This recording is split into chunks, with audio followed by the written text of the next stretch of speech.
ठट्टा और सजावल में नहरी पानी की अदम दस्तियाबी के बाइस वक्त मुकर्रर पर धान की फसल काश्त न होने से काश्तकार शदीद परेशान दिखाई देते हैं। अपडेट करेंगे नजाकत शाह। जी बिल्कुल, ठट्टा और सजावल की ज़रख़े ज़मीन हमेशा सोना उगलती है। इस वक्त आपको बताएं कि जो धान की फसल की जो शुरुआत हो चुकी है, बड़ी तादाद में जो काश्तकारों ने अपनी ज़रई ज़मीन जो है ना वो धान की फसल के लिए तैयार कर रखी है। कोई ट्रैक्टर चला रहा है तो कोई हल चलाकर जो ज़मीनों में जो काम है उसको मुकम्मल कर रहा है। इस वक्त सिर्फ वो इंतज़ार कर रहे हैं कि पानी कब आए तो वो अपनी जो धान की फसल ज़मीनों में उगाना शुरू करे। मेरे साथ एक काश्तकार मौजूद है, आइए इनसे पूछते हैं इनका क्या कहना है। बिल्कुल, हमने जो है वो ज़मीन तो मुकम्मल तौर पे तैयार कर ली है। अभी आप देख सकते हैं यहाँ पे ट्रैक्टर चल रहा है, यानी कि हल वगैरह हमने लगा लिया। अभी ये इंतज़ार है कि पानी आ जाए।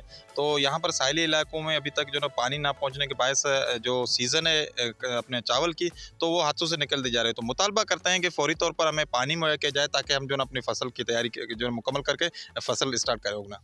हाँ जी बिल्कुल, आपने इस काश्तकार की बातें सुनी। इनका कहना है कि इस वक्त हमने ज़मीनें तैयार कर रखी है, सिर्फ इंतजार करें कि पानी आ जाए तो अपनी जो धान की फसल वो उगाना शुरू करें, क्योंकि अगर पानी इस वक्त नहीं आएगा तो लेट हो जाएगा, जिसके बायस इनको शदीद नुकसान होने का अंदेशा है।